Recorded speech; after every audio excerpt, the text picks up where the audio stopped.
To ज्ञान classes. मैं मोहम्मद आबिद अली एक बार फिर आपके सामने एक नए चैप्टर के साथ इंग्लिश लिटरेचर के chapter number 10 my grandmother house, जो कि कमला दास की लिखी हुई पोयम है, एक बहुत ही प्यारी जो उन्होंने अपने दादी के लिए लिखा है। तो आइए बिना देरी किए हुए शुरू करते हैं। अगर अभी तक आपने पुरानी वीडियो को नहीं देखा है, सारे चैप्टर्स जो हो चुके हैं, तो प्लीज आप जाकर वीडियो को देख कर आए। सारे चैप्टर कवर हो रहे हैं आपके एग्जाम के पॉइंट ऑफ व्यू से, बोर्ड के ऑब्जेक्टिव क्वेश्चन भी हो रहे हैं, समरी क्वेश्चन से सब कुछ जब मिल रहा है तो बिना देरी किए हुए क्यों आप देर कर रहे हो यार, जल्दी से जाकर उसको कवर करो। और अगर नोट्स पीडीएफ चाहिए तो मैं आपको अपना नंबर दूंगा, आप मुझे व्हाट्सएप करें, आपको मिल जाएगा। और नहीं तो आप ज्ञान क्लासेस के टेलीग्राम पर जाओ, वहां पर भी आपको पीडीएफ अपलोड होंगे, वहां से आप डाउनलोड कर सकते हो। तो आइए बिना देरी किए हुए शुरू करते हैं हम अपने पोयम को। तो आइए बढ़ते हैं। क्या है हमारा? माय ग्रैंडमदर्स हाउस, मेरी दादी का घर। ठीक है, मेरी दादी का। आइए शुरू करते हैं। माय ग्रैंडमदर हाउस की राइटर कौन है? कमला दास। कौन सी दास? कमला दास की लिखी हुई ये पोयम है। ठीक है, कमला दास ने इस पोयम को लिखा। माय ग्रैंडमदर हाउस को वो कहां के रहने वाली हैं, नाम से ही पता चल रहा, कमला दास तो इंडिया की रहने वाली हैं। आइए अब देखते हैं। Kamala Das was born in 31 March 1934। Sir death नहीं दिया हुआ, डेथ भी किए मैं बताऊंगा। तो कमला दास का बॉर्न कब हुआ, उनका जन्म कब हुआ? 1934 में उनका जन्म हुआ है। इसका कॉल ठीक है, 1934 में उनका जन्म हुआ है 31 मार्च को, और वो डेथ की हैं 31 मई 2009। ओके, 31 मई 2009 में उनका डेथ हुआ है और 31 मार्च 1934 में उनका जन्म हुआ है। आइए आगे बढ़ते हैं पोएम में। एंड शॉर्ट स्टोरी राइटर के नाम से उनको जाना जाता है। कमला दास को किस नाम से जाना जाता है? शॉर्ट स्टोरी राइटर भी कहा जाता है, छोटी छोटी स्टोरी वो लिखती हैं। Has earned a respectable place in both English and Malayalam literature। ठीक है, उन्हें दो लिटरेचर में एक रिस्पेक्टेबल प्लेस मिला है, यानी उन्होंने बहुत ही इज्जत कमाई है, एक इंग्लिश लिटरेचर में और दूसरा मलयालम लिटरेचर में। ओके, कोई दिक्कत यहाँ तक? ठीक है, आगे बढ़ते हैं। हर ऑटोबायोग्राफी पब्लिश्ड 1976, उनकी ऑटोबायोग्राफी 1936 में पब्लिश हुई है, जिसने क्या क्रिएट किया भाई? Quite a stir. क्वाइट का मतलब होता है एकदम, नहीं बोलते एकदम, बिल्कुल एकदम। स्टिर मतलब हलचल। जब उनकी ऑटोबायोग्राफी आई 1976 में, तो वो एकदम उनकी ऑटोबायोग्राफी ने पूरा हलचल मचा दी। क्या हलचल मचाया उनकी ऑटोबायोग्राफी में, क्या था? तो आइए देखते हैं आगे हम लोग। In 1984 she was shortlisted for the Nobel prize for literature. 1984 में उन्हें क्या शॉर्ट लिस्ट बनाया गया, जिसके अंदर उनको क्या कि नोबेल प्राइज के लिए चुना गया। नोबेल प्राइज अलग अलग फील्ड में मिलता है, इन्हें लिटरेचर के लिए नोबेल प्राइज दिया गया। कब दिया गया? 1984 में। ये एग्जाम के पॉइंट ऑफ व्यू से इंपॉर्टेंट हो सकता है कि कमला दास को नोबेल प्राइज कब मिला था? 1984 में मिला। किस चीज के लिए मिला सर? इंग्लिश लिटरेचर के लिए मिला, लिटरेचर के लिए उन्हें ये मिला है। आगे देखते हैं। हर important volume of verse. Verse का मतलब होता है बाबू मेरे कविता। वर्स का मतलब क्या होता है? कविता। तो उनका इंपॉर्टेंट कविता कौन कौन सा है देखते हैं। In English include summer in Kolkata. मैंने जिसको भी रेड से हाईलाइट किया है वो आपके एग्जाम में आ चुका है अब तक, बोर्ड एग्जाम में। ओके, समर इन कोलकाता कई बार पूछता है कि समर इन कोलकाता के राइटर कौन है, तो कमला दास उसके राइटर हैं। ओके, 1963 में पब्लिश हुआ। Sirens 1964, the descendant 1967, the old playhouse. बाबू मैं बार बार बोला हूं, रेड से जिसको हाईलाइट किया वो आपके एग्जाम में आ चुका है। द ओल्ड प्ले हाउस किसका लिखा हुआ है? तो कमला दास का लिखा हुआ। And other poems 1973, the animated poem 1985, only saint knows how to sing. ये सब जो है इनकी ही लिखी हुई है। आपको याद रखना है कि कब कब पब्लिश हुआ, या 2001 में हुआ। ठीक है, बात समझ में आई? ये इतनी सारे पोयम है। रेड मैंने जो मार्क किया वो अब तक आ चुका है एग्जाम में, बाकी नहीं आया। तो यार जो आ चुका है वो तो ज़हन में रहेगा ही, और जो नहीं आया उसको भी एक बार देख लो। हमको कहीं ना कहीं लगता हो सकता है या अल्लाह या फिर द डिसेंडेंट से पूछ सकता है क्वेश्चन कि ये किनकी लिखी हुई है, तो कमला दास से। ये मेरा एक्सपेक्टेशन, बाकी ऐसा कोई नहीं है कि बोर्ड का क्वेश्चन मैं बना रहा हूँ जो मुझे पता होगा। ओके, लेकिन ये दोनों पूछ चुका तो इसको तो याद ही रखना, और जो नहीं पूछा तब तो आसान हो गया ना कि दो तो पूछ चुका, बाकी जो है उस पर भी ध्यान दे देना। आइए देखते हैं आगे। कमला दास पोएट्री इज प्राइमरली ऑटोबायोग्राफिकली। ऑटोबायोग्राफिकल का मतलब क्या होता है? जो सिर्फ अपने बारे में लिखी हुई किताब जो भी होती है, कहानी होती है, उसको हम क्या बोलते हैं? Autobiographical. Okay, and her theme is love of a lonely heart. और उनकी जो कविता लिखी होती है उसमें क्या प्यार के बारे में लिखा होता है, उनके अकेले जो प्यार, एक तरफा प्यार, एक तरफी मोहब्बत जो जिनसे करती थी उनके बारे में वो लिखती थी। आगे देखेंगे क्या क्या उन्होंने लिखा। लव थीम होता था, और ऐसा लव जो कभी खत्म नहीं हुआ, नेवर एंडिंग पैशन, एक ऐसा love with never ending passion, ऐसा प्यार जो खत्म नहीं होगा। आजकल का प्यार नहीं, 2 दिन किसी के साथ, तीसरे दिन किसी के साथ, है ना, तो वैसा वाला नहीं है। तो लव है एक ऐसा नेवर एंडिंग पैशन, एक ऐसा प्यार। लस्ट का मतलब होता है हवस, ठीक है। लस्ट ऐसे कहा जाता है जब सेक्सुअल डिजायर वैसा कुछ होता है ना, हैविंग सेक्सुअल डिजायर, उसको बोलते हैं लस्ट, जिसको हवस बोलते हैं इंग्लिश में, हिंदी में सॉरी, ठीक है ना। ग्रीड लालच, एंड हंगर भूख, ठीक है, किसी तरह दैट नेवर सेशिएट, जो कभी पूरा नहीं होता है, ठीक है ना। यानी कि नहीं होता किस चीज की हमको भूख है, भूख ऐसी भूख जो कभी खत्म नहीं हो, तो उनको ऐसा वो सेक्सुअल डिजायर उनका था, जो यानी मतलब क्या होता है ना कि पूरा नहीं हो पा रहा उनका। नेवर एंडिंग पैशन, एक ऐसा प्यार, ठीक है, यानी वो प्यार कभी खत्म नहीं होगा, उसी को बोलते हैं, यानी एक ऐसा प्यार जो कभी खत्म नहीं होगा। प्यार मिलेगा तब भी लगेगा कम नहीं, और प्यार चाहिए, और प्यार चाहिए, है ना। प्यार दो, प्यार दो। आइए देखते हैं। She is known for sexual adventures in her writing for her love, ठीक है, वो अपनी राइटिंग में सेक्सुअल एडवेंचर को लिखती थी। दैट मींस वो जो उनका सेक्सुअल एक्साइटमेंट है उसके बारे में ही वो लिखती थी। किसके लिए? अपने लवर के लिए, अपने प्यार के लिए वो सेक्सुअल एडवेंचर्स को भी अपने राइटिंग में लिखती थी। आगे देखिए बात क्या है, खतरनाक वाली बात। हार्डली एवर, शायद ही कभी, goes beyond sex and lust, ठीक है, यानी शायद ही कभी ऐसा होता था कि उनके राइटिंग में इसके अलावा कोई और बात लिखा हो। हमेशा यानी सेक्सुअल एडवेंचर के बारे में, सेक्स के बारे में, ये सारी बातें उनकी राइटिंग में लिखी होती थी जो वो अपने प्रेमी के लिए लिखती हैं। Which even reaches the point of nausea, ठीक है, जो हमेशा का नौशिया सिचुएशन में ये पहुंच जाता है। नौशिया सिचुएशन में जहां पर आदमी कमजोर हो गया है, ठीक है, वो। अब फिर देखिए एक और खतरनाक बात, कमजोर होने के बाद भी देखिए क्या होता है। एंड इज रीबॉर्न, अब फिर वो जन्म ले लेता है again and again with new vigour, एक नए जोश के साथ थे, ठीक है ना। एक बार मतलब क्या हुआ कि एक ऐसा प्यार भाई जो कभी खत्म नहीं हो रहा, ठीक है, और थकने के बाद फिर एक नए जोश के साथ वो फिर आजा। नहीं होता है कि यार हम काम करें, काम करते करते थक जाते हैं, फिर अगले दिन फिर एक नए जोश के साथ फिर एकदम एनर्जी आ जाता था, तो वैसा वाला इनका प्यार था। आइए देखते हैं, प्यार बड़ा खतरनाक था इनका, क्या बोले। आइए देखिए, कमला दास रिवील्स, ठीक है, उन्होंने बताया, क्या बताया कि commendable mastery of phrase and control over rhythm. इनके ये जो पोएम वगैरह लिखती थी ना, उनको एक बहुत अच्छा कमांड था अपने फ्रेज में। फ्रेज जैसे बोलते हैं कि वाक्य, सेंटेंस वगैरह जाता है ना, उस पर इनको बहुत अच्छा कमांड था। रिदम, लय जो था इनका ना, पोएम में होता है लय होता है, उस पर इनको बहुत जबरदस्त वाला कमांड था। ये उस बारे में बता रही थी। The words of are often painted and the rhythm is marvellous, ठीक है ना। उनका जो वर्ड सब होता था ना, हमेशा पेंटेड होता था, और वो वर्ड सब जो होता है एकदम मार्वलेस। मार्वलेस का मतलब होता है एकदम अद्भुत। कैसा? अद्भुत तरीके का, बहुत ही शानदार, ठीक है, ऐसा उनका यह रहता था। ऑलमोस्ट फेवरेटली अलाइव, फेवरेटली अलाइव नहीं बोलते किस चीज का बुखार लग जाना, है ना, एक वैसा वाला भाई, उस चीज का बुखार, यानी उसी में डूबे हुए हैं, उसी में एकदम जबरदस्त लिख रहे हैं, तो आदमी क्या होता है, उस चीजों का आशिक हो जाता है और उसको और भी बहुत अच्छे वे में लिखता है कि नहीं। बात समझ में आया यहाँ तक? एक बार ओवरव्यू फिर से हम लोग चलते हैं। कमला दास जिनकी लिखी हुई क्या है, माई ग्रैंड मदर हाउस है, उन्होंने ये लिखा माई ग्रैंड मदर हाउस। उनकी पैदाइश कब हुई? 1934। डेथ कब की? 2009 में। डेथ ये बॉर्न हुई 1934 कब? 31 मार्च। और डेथ कब की? 2009 31 मई। क्लियर है यहाँ तक? उनको शॉर्ट स्टोरी राइटर के नाम से जाना जाता था। उन्होंने बहुत सारी पोएम लिखी, जिसमें से एक उनका पोएम क्या है कि हाँ, समर इन कोलकाता आया हुआ है, play the old play house, ये सारा चीज उनका आया हुआ है। बाकी उनको क्या है कि 1984 में उन्हें नोबेल प्राइज के लिए चुना गया है, ठीक है। ये सारा बात, यही सब याद रखना है आपको। और क्या था, कमला दास पोएट्री इज प्राइमरी ऑटोबायोग्राफिकल। किनका पोएम ऑटोबायोग्राफिकल होता है? तो कमला दास का पोएम। बात क्लियर है यहाँ पे एकदम इसी तरीके से कि उनका जो पोएम जो था उनको क्या फ्रेज पर और उनके रिदम पर बहुत ही कमांड अच्छा था, बहुत ही मास्टरी कमांड था एकदम।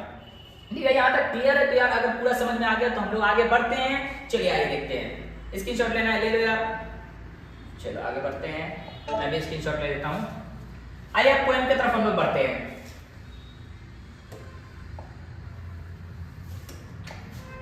पोएम बड़ा मजेदार है, तो पोएम भी बहुत अच्छा दादी के लिए इन्होंने लिखा, दादी के याद में। चलिए देखते हैं। रेड से जो लिखा है बार बार बोल रहा हूँ, वो लाइन एग्जाम में आपके पूछा हुआ है, येलो से भी है, वो सारा इंपॉर्टेंट है, वो भी ये भी एग्जाम वाला पॉइंट है, ये भी एग्जाम में आया हुआ है। तो आइए देखते हैं, पोएम को शुरू करते हैं। There is a house now far away where once I received love। ठीक है, मतलब वहां में एक दूर घर है जहां कभी मैंने प्यार पाया। ठीक है, There is a house where now far away where I received love। ठीक है ना, एक घर जो अब मुझसे बहुत दूर है, now far away where once I received love, जहां मैंने कभी मोहब्बत पाई, प्यार मैंने पाया उस घर से। ठीक है, That woman died।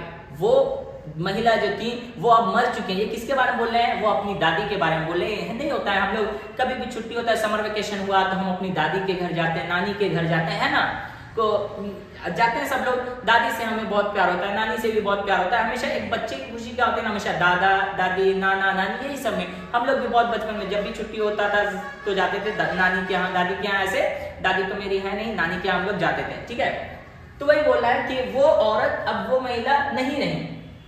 The house withdrew into silence। ठीक है, वो घर अब वीरान हो गया है दादी के मरने के बाद। ठीक है ना, वो घर क्या अब वीरान हो गया। देखो जिंदगी क्या होता है, हमारी दादी है नानी है तब तक, फिर अब अगर दादी नानी वो चली गई, सबको तो एक दिन जाना ही है, तो वो लोग अगर चल जाते फिर कोई मतलब, अब किसको बोलेंगे भैया मेरा गर्मी का छुट्टी हुआ है अब हमको दादी के घर जाना है, किसको बोलेंगे? नहीं बोलेंगे ना। अब जब दादी ही नहीं है नानी ही नहीं है तो कहाँ जाएंगे? तो वही है, उनके जाने के बाद क्या हुआ, वो घर पूरा सन्नाटा से छा गया, साइलेंस, अब वहां कोई नहीं रहता है। असल ये बात है इस पोएम में।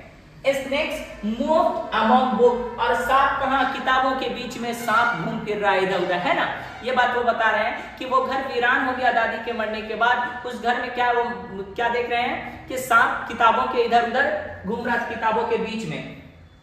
I was then too young, मैं उस वक्त बहुत ही छोटा था। ठीक है ना, टू रीड, पढ़ता था। ठीक है, अब देखो यहाँ पर वो बात बोला, मैं बहुत ही छोटा था, वो क्या बोला, and my blood turn cold like the moon, और मेरा जो खून है ना वो ठंडा पड़ गया। ये कब की बात बोला है ना, जब वो छोटे थे और उन्होंने ये सुना कि उनकी दादी अब नहीं रही इस दुनिया में। नहीं होता यार किसी के भी मौत का हम लोग सुन के, जिससे हमको बहुत ही इमोशनली कनेक्शन है, तो क्या होता है ना यार, देखो रियल है, ऐसा जरूरी नहीं किसी फिल्म में होता है कि हाँ किसी का खबर सुना तो बेहोश हो गया है ना, तो ऐसा नहीं, रियल लाइफ में भी ये होता है। तो वही वो बात बोला कि जब उन्होंने अपनी दादी के मरने का सुना तो वो बेहोश हो गई। ठीक है, बेहोश नहीं हो गया मतलब उनका खून एकदम ठंडा सा पड़ गया, लाइक मून से कंपेयर कर, जैसे जिस तरह चांद ठंडा होता है ना, उसी तरीके से उनका खून भी ठंडा हो गया। How often I think of going, how often का मतलब होता है ना कई बार। ठीक है ना, कितनी बार, कई बार। आई थिंक मैंने सोचा ऑफ गोइंग देयर, वहां जाने का। ठीक है ना, कई बार मैंने सोचा कि मैं वहां जाऊं। हाउ ऑफन मतलब कई बार, आई थिंक मैंने सोचा ऑफ गोइंग देयर, वहां जाने का। ठीक है, to Pir through blind eyes of windows, देखो ऐसे नहीं, पीर का मतलब समझो, पीर का मतलब होता है झांकना। पीर का मतलब क्या होता है? झांकना। किस चीज से झांकेंगे? Through blind eyes of windows, blind eyes of windows. देखो ब्लाइंड आईज, देखो अगर आईज जो है हमारा बंद है तो हम कुछ देख नहीं सकते हैं ना, उसी तरीके से उस खिड़की से जो एकदम बंद है, दादी के मरने के बाद क्या हुआ, वो तो घर वीरान से पड़ गया, दरवाजे खिड़की सब बंद है, तो वो बोल रहे हैं, ये सोच रहे हैं कि मैंने कई बार सोचा वहां जाऊं और उस खिड़की से मैं झांकूं। पीर मतलब झांकना, peer through blind eyes of windows, और just listen to the frozen air, और उस ठंडी हवा को मैं सुनूं, महसूस करूं, है कि नहीं। जैसे हम लोग नहीं देखते हैं कभी कभार गर्मी के मौसम में अगर लाइट कट जाती है तो हम लोग क्या करते हैं, ये खिड़की के पास बैठते हैं, वो ठंडी ठंडी हवा हमको मिलती है। तो उसी तरीके से वो क्या करें कि मैं जाऊं उस खिड़की से झांकूं और वहां की ठंडी हवा को महसूस करूं। आगे देखिए, और इन वाइल्ड डिस्पेयर, डिस्पेयर का मतलब वो जो निराशा, वो मतलब वहां शांति छा गई, उसके बारे में यहाँ पर वो कह रहे हैं।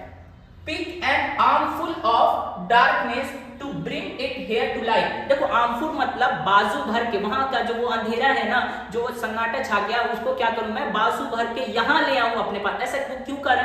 क्योंकि वहां उनकी दादी रहती थी। ठीक है ना, दादी वहां इधर उधर रहती होंगी, तो वो महसूस ऐसा करना चाह रहे कि अगर मैं वो अंधेरे को अपने पास ले आऊं ना, तो मुझे ऐसा लगेगा कि मेरी दादी मेरे पास है। टार्जन मूवी देखे होंगे यार, टार्जन में वो क्या करता है, टार्जन गाड़ी रहती है ना उसके पापा की, तो वो क्यों उसको लाता है, ताकि उसको महसूस हो कि पापा मेरे पास है ना। इसी ने टार्जन मूवी सबने देखा है, तो टार्जन मेरे पापा की कार, टार्जन है ना, ताकि पापा उसको याद रहे हमेशा।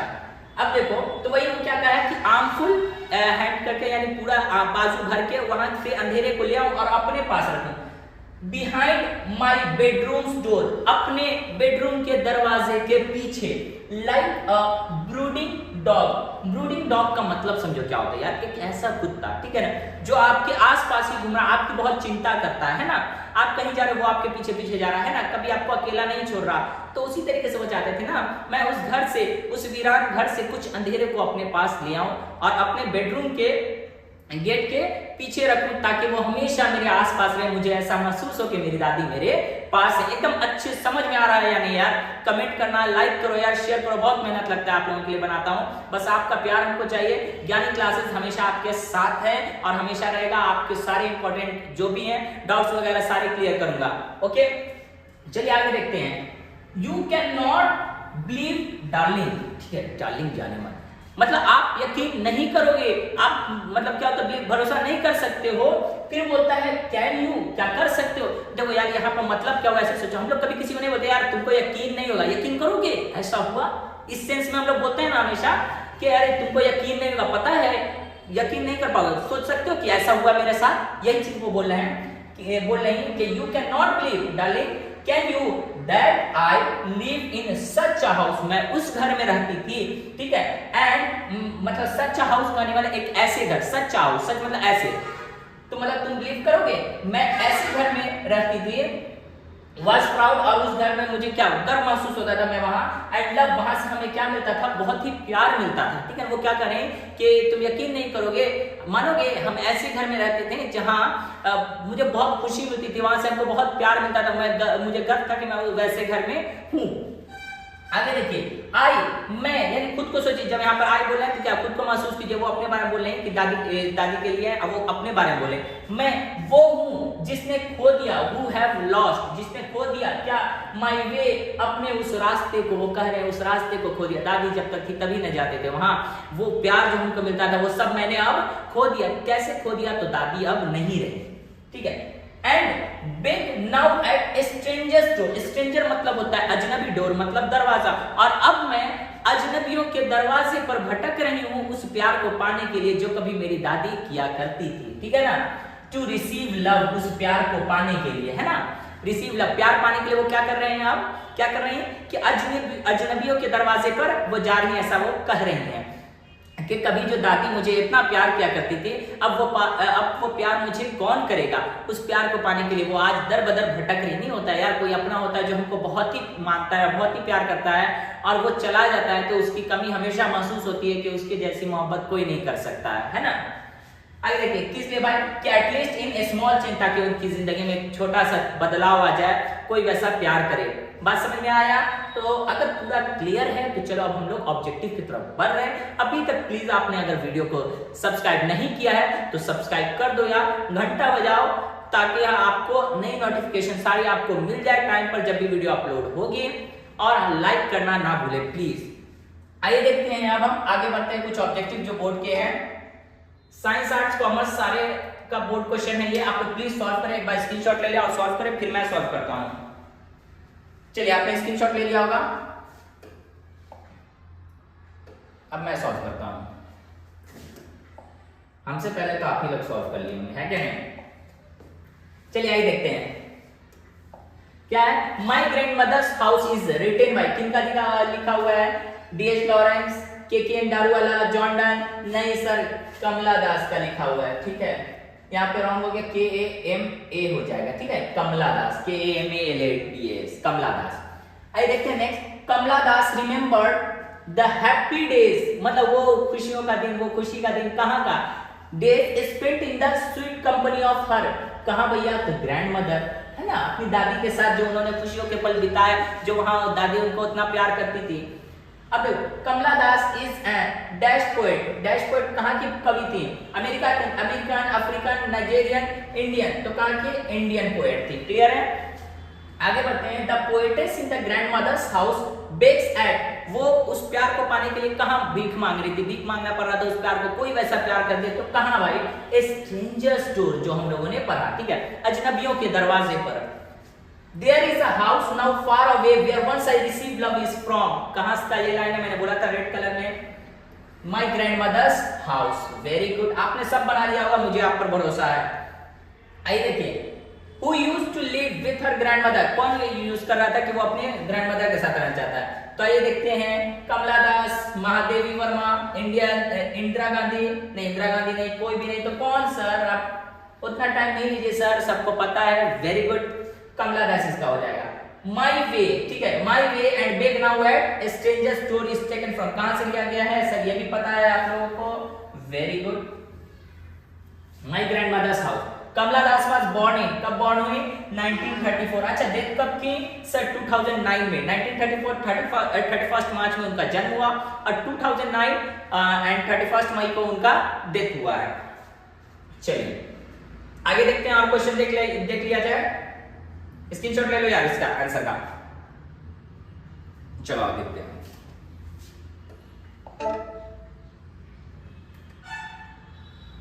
ले लो स्क्रीनशॉट तुम भी और सॉल्व करो।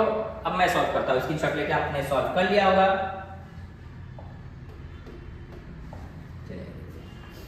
Snake were seen among dash in my grandmother's house, ठीक है, सांप कहां देखा गया? किस, कहां पर? किताब पर, टेबल पर, ठीक है ना, या क्या चेयर पर? तो नहीं, बुक्स। अमंग यानी किसके बीचों में? किताब के बीच में क्या सांप घूम रहा था। Who wrote summer in Kolkata? किसने लिखा summer in Kolkata sir? Kamala दास ने लिखा, ठीक है। Summer in Kolkata is a collection of poem by, किसका लिखा हुआ है? तो कमला दास का, वेरी गुड।